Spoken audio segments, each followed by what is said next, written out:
એક વખત આ ભાજપને આમ જળ મૂળમાંથી ખેઈને ફેંકી દો એકવાર, હાવ બહિષ્કાર કરજો. જો જ્યાં કોળી સમાજના ગામડા હોય, જ્યાં એક પણ બીજી કાસ્ટ ન રહેતી હોય, માત્ર ને માત્ર કોળી સમાજના ગામડા હોય, ત્યાં બોર્ડ મારી દો બહાર કે ભાજપમાં ઊભા રહેતા હોય તો એમને મત દેવામાં આવશે નહીં. લોકોને લાઈનમાં ઊભા રાખવા સિવાય કાંઈ કામ નથી કર્યું. લોકોની જમીન પડાવવા સિવાય કાંઈ કામ નથી કર્યું. પવન ચક્કીથી માંડીને વીજ કંપનીના પોલ ઊભા કરવા હોય તો કોઈ પણ જાતનું વળતર આપવામાં આવ્યું નથી. અને મહત્વની વાત તો એ છે કે આ સરકારે હજે સુધી એ ખોટા કેસો કર્યા, એ કેસો પાછા નથી ખેંચ્યા. આપણા મુદ્દા અને આપણી માંગણી સ્વીકારવામાં આવતી નથી, આપણી ક્યાંય ગણતરી થતી નથી.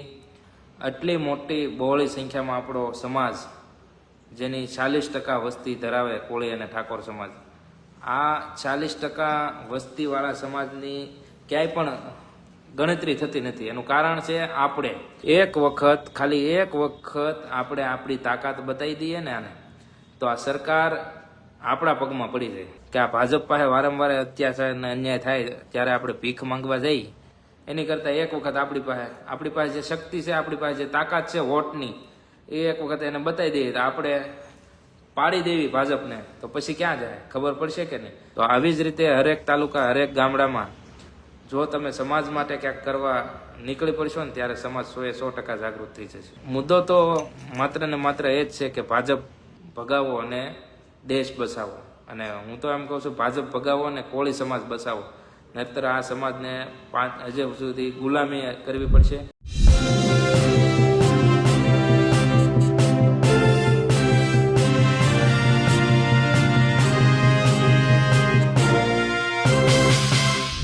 સ્થાનિક સ્વરાજની ચૂંટણીઓને લઈને જ્યારે પ્રચાર અભિયાન ખૂબ તેજ થયું છે, ત્યારે આરોપ અને પ્રત્યારોપ પણ ચાલી રહ્યા છે.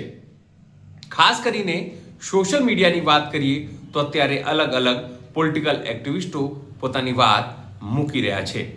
એમાં જ છે વિશાલ ચાવડા, જે કોળી આગેવાન પણ છે અને જે રીતે કોળી સમાજમાં નારાજગી છે તેની વાત કરી રહ્યા છે. અને જે ભાજપ છે તેના વિરોધમાં તેઓ સીધી અથવા આડકતરી રીતે વાત કરી રહ્યા છે. નમસ્કાર, હું છું ચિંતામણી પુત્રનીલ પટેલ. સ્વાગત છે આપનું અમારા આ કાર્યક્રમમાં. આવો સાંભળીએ વિશાલ ચાવડા ભાજપના વિરોધમાં પ્રચાર તો કરી જ રહ્યા છે, પણ સાથે તેઓ વાત કરી રહ્યા છે એક વસ્તુ કે જે રીતે બૂથ મેનેજમેન્ટ કઈ રીતે કરવું અને સાથે જે એજન્ટો છે તે કેવી રીતે અડીખમ રહે, તે તમામ મુદ્દે તેઓએ વાત કરી છે. આવો સાંભળીએ વિશાલ ચાવડા શું કહી રહ્યા છે. જ્યારે ચૂંટણી આવે અને જ્યારે તમે વોટિંગ કરવા જાઓ, ત્યારે આ ભાજપે એક નવી યોજના બનાવી છે ને એમના કાર્યકર્તાઓ આ માટે કામે લાગી ગયા છે. આ મહત્વની વાત છે, આ તમે નોંધ લેજો અને સ્ક્રીન રેકોર્ડ થાય તો સ્ક્રીન રેકોર્ડ કરજો, કારણ કે આ ખૂબ જ જરૂરી વાત છે. કે ગામડાઓ હોય, છેવાડાના ગામડાઓ હોય, ત્યાં મત આપવા માટે જતા હોય અને અશિક્ષિત લોકો હોય, તો આ ભાજપના બૂથ એજન્ટો અને બૂથ કાર્યકર્તાઓ કેવો પ્લાન કરવાના છે હું તમને બતાવું છું. મને મળતી માહિતી અનુસાર ભાજપ હોય અથવા કોઈ અન્ય પાર્ટી હોય, પણ આમ આદમી પાર્ટીને હરાવવા માટે આ લોકો ઈવીએમ મશીન પર આમ આદમી પાર્ટીના નિશાન હોય ને ત્યાં કાળી ટેપ મારવાનો પ્લાન કરે છે. કે ખિસ્સામાં કાળી ટેપ લેતી જવાની અને જે કોઈ પણ મત દેવા જાય ત્યાં ઝાડુના નિશાન ઉપર કાળી ટેપ મારવાની, આવો પ્લાન બનાવે છે. મને અંગત માહિતી મળી છે. માહિતી સાચી હોય કે ખોટી હોય હું પુષ્ટિ નથી કરતો, પણ આપણે ચેતવાની જરૂર છે આ બાબતથી કે આ લોકો ભાજપ અથવા તો અમુક લોકો જો આવું કરે અને એના મનમાં એમ હોય કે આ લોકોના બૂથ એજન્ટો છે એમાં એને અમે સાઈડમાં કરી અને આવું કૃત્ય કરશું, તો અમે એ વાત ઉપર પણ જનતાને જાગૃત કરીએ છીએ કે જો તમે મત દેવા જાઓ તો બરાબર જોજો કે કોઈ પણ પાર્ટીનું નિશાન છે તે નિશાન છુપાયેલું તો નથી, એની ઉપર કાળી ટેપ તો લાગેલી નથી. એટલે આવું પણ ચોક્કસથી જોજો તમે. જય કોળી સમાજ. અને વાત ચૂંટણીની કરું છું તો હમણાં ચૂંટણીની વાત કરવી જરૂરી છે, કારણ કે પછી સમાજલક્ષી વાતો તો આપણે ઘણી બધી કરશું, પણ 5 વર્ષે એક જ વાર મોકો આવતો હોય છે કે આપણે આપણી તાકાત અને આપણી એકતા બતાવી દઈએ. ભાજપ સરકારે કોળી સમાજ સાથે ખૂબ જ અન્યાય કર્યા છે. ખૂબ એટલે છેલ્લા 5 વર્ષમાં થાકી ગયા. લોકોને લાઈનમાં ઊભા રાખવા સિવાય કાંઈ કામ નથી કર્યું. લોકોની જમીન પડાવવા સિવાય કાંઈ કામ નથી કર્યું. પવન ચક્કીથી માંડીને વીજ કંપનીના પોલ ઊભા કરવા હોય તો કોઈ પણ જાતનું વળતર આપવામાં આવ્યું નથી. લોકોના મકાન પાડી દેવામાં આવ્યા છે, એનું પણ કાંઈ વળતર આપવામાં આવ્યું નથી. ખોટા કેસો કરવામાં આવ્યા છે, ખેડૂતો ઉપર કેસો કરવામાં આવ્યા છે. સમાજની સાથે અન્યાય થાય તો ન્યાયની વાત તો એક બાજુ, પણ રોડે ચડાવવામાં ભાજપ સરકારે કાંઈ બાકી રાખ્યું નથી. ત્યારે આ વખતે ભાજપને કોળી સમાજની તાકાત બતાવી દેવાનો સમય આવી ગયો છે. મિત્રો, તમે લોકો છેલ્લા 2 દિવસમાં, ખાસ કરીને આપણો સમાજ છેલ્લા 2 દિવસમાં આ લોકોની વાતોમાં આવી જાય છે. મારું તો એવું કહેવાનું છે કે તમે જાઓ, એના ભજીયા ખાઈ આવો, જે ખાવું એ ખાઈ આવો, પણ તમારા અંદરનું જમીર જગાડી અને એકવાર આ ભાજપને પાડી દેવાનો સમય છે. હું તો મિત્રો જાહેરમાં પણ કહું છું કે ભાજપ સરકારે સમાજને પાછળ રાખવામાં કાંઈ બાકી રાખ્યું નથી. નોકરીઓ હોય કે પછી સમાજમાં નિગમમાં લોન ફાળવવાની બાબત હોય તો આ સરકારે આપણને આપ્યું જ નથી કાંઈ. જ્યારે તમે નિગમમાં લોન લેવા જાઓ તો તમને એમ કે તમારે 7-12 વાળો જામીન લાવવો પડશે. હવે જો તમારી પાસે 7-12 વાળો જામીન હોય તો તમારે લોન લેવા જવી પડે એવી સમસ્યા ઊભી થાય ખરી? તો આ નિગમમાં ધક્કા એટલા ખવડાવે કે આપણે લોન એક બાજુ પણ ઘરમાં હોય એ વપરાઈ જાય. એટલે ખરેખર આ વખતે તમારું અંદરનું જમીર જગાડી અને ભાજપને ઘર ભેગી કરી દો. સંજયભાઈ, 90% એક બાજુ આવી જાય, બીજેપીને જોરથી તમાશો મારો. હળદરમાં ખેડૂતોને જેલમાં હવાલે કર્યા ભાજપ વાળે. હા, 100%. હળદરની ઘટના હોય કે પછી કોટડા અમારા પવન ચક્કી આંદોલનમાં પણ ખોટા કેસો કરવામાં આવ્યા હતા. આવા તો અનેક મુદ્દાઓ છે. સંજયભાઈ, જય કોળી સમાજભાઈ. ઘણા બધા લોકો છે જે વિડીયોમાં લાઈવમાં જોડાઈ ગયા છે. પાણી લઈ લે તો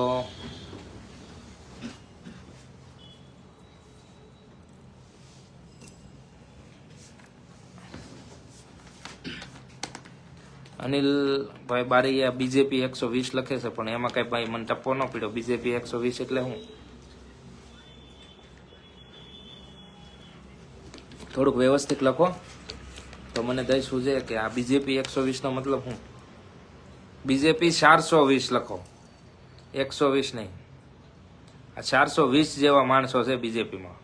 અને મહત્વની વાત તો એ છે કે આ સરકારે હજી સુધી ઈ ખોટા કેસો કર્યા, ઈ કેસો પાછા નથી ખેંચ્યા.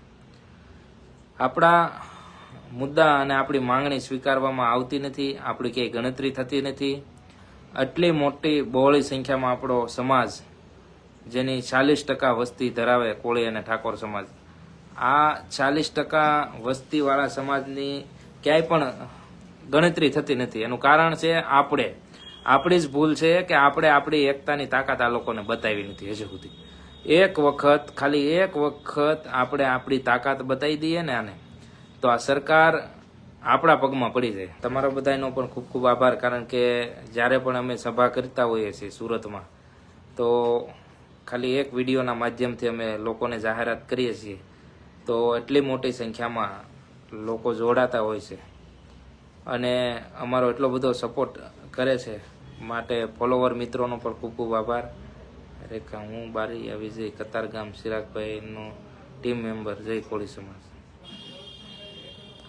સ્પષ્ટ ભાજપ સરકાર ભગાવો, ગુજરાતને દેશ બસાવો. જય કિસાન, જય ગોપાલ. રંગીલુભાઈ, અમારા વિશાલભાઈ વિપુલભાઈ.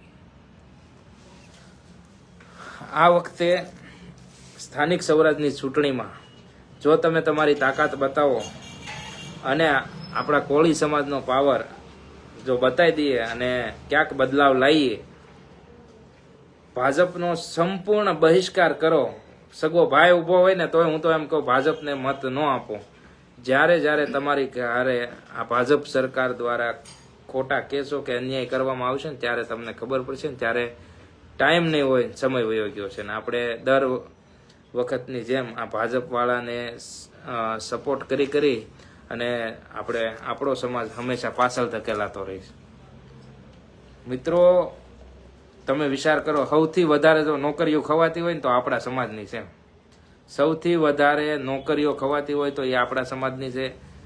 સૌથી વધારે ટેક્સ ભરવા વાળો પણ આપણો સમાજ છે. અને સૌથી વધારે સહન કરવા વાળો પણ આપણો સમાજ છે. જમીનો ગઈ હોય તો કોળી સમાજની, મકાનો પડતા હોય તો કોળી સમાજના. કેમ ભાઈ, ઉદ્યોગપતિઓ હોય એની જમીનો નથી કપાતી. માત્ર ને માત્ર રેલવે કે કંઈ પણ નીકળતું હોય, હાઈ ટેન્શન લાઈન નીકળતી હોય કે પવન શીખ્યું હોય તો આપણો સમાજ હોય ત્યાં જ આ બધું બને છે. અને ઝાઝા ભાગે આપણા સમાજની જમીનો કપાતી હોય તો તમે લોકો કરો છો શું? મને તો એ નથી સમજાતું. એક વખત આ ભાજપને આમ જળ મૂળમાંથી ખેઈને ફેંકી દો, એકવાર હાવ બહિષ્કાર કરજો. જો જ્યાં કોળી સમાજના ગામડા હોય, જ્યાં એક પણ બીજી કાસ્ટ ન રહેતી હોય, માત્ર ને માત્ર કોળી સમાજના ગામડા હોય, ત્યાં બોર્ડ મારી દો બહાર કે ભાજપમાં ઊભા રહેતા હોય તો એમને મત દેવામાં આવશે નહીં. તમને તમારા સગા માસી મામાનો દીકરો ભાજપમાં ઊભો રહેતો હોય ને તોય મત આપવાનો નહીં. આ સરકાર તમને ગણતી નથી, તમારું કાંઈ પણ હાલશે નહીં. એટલા બધા ધારાસભ્યો છે તો એમનું પણ કાંઈ હાલતું નથી. ગમે એટલું બોલશો પણ ત્યાં તમારું મોઢું સિવાય જાય. એટલે ખરેખર આ લોકોને જળમૂળમાંથી ફેંકી દો. સંજયભાઈ, ભાજપ પાસે ન્યાય માટે ભીખ માંગવા કરતા ભાજપને પાડી દેવી જોઈએ. બરાબર છે. જો સંજયભાઈ સોહાણ એવું કહે છે કે આ ભાજપ પાસે વારંવાર અત્યાચાર અને અન્યાય થાય ત્યારે આપણે ભીખ માંગવા જઈએ, એની કરતાં એક વખત આપણી પાસે જે શક્તિ છે, આપણી પાસે જે તાકાત છે વોટની, એ એક વખત એને બતાવી દઈએ તો આપણે પાડી દેવી ભાજપને, તો પછી ક્યાં જાય? ખબર પડશે કે નહીં કે કોળી સમાજ હવે એક થઈ ગયો. અને આ એકતાની તાકાત બતાવવાનો આ અવસર આવી ગયો છે. 15 દિવસ પછી જ્યારે ચૂંટણી છે, 10-15 દિવસ પછી, ત્યારે તમારે તમારી તાકાત બતાવવાનો આ સમય આવી ગયો છે.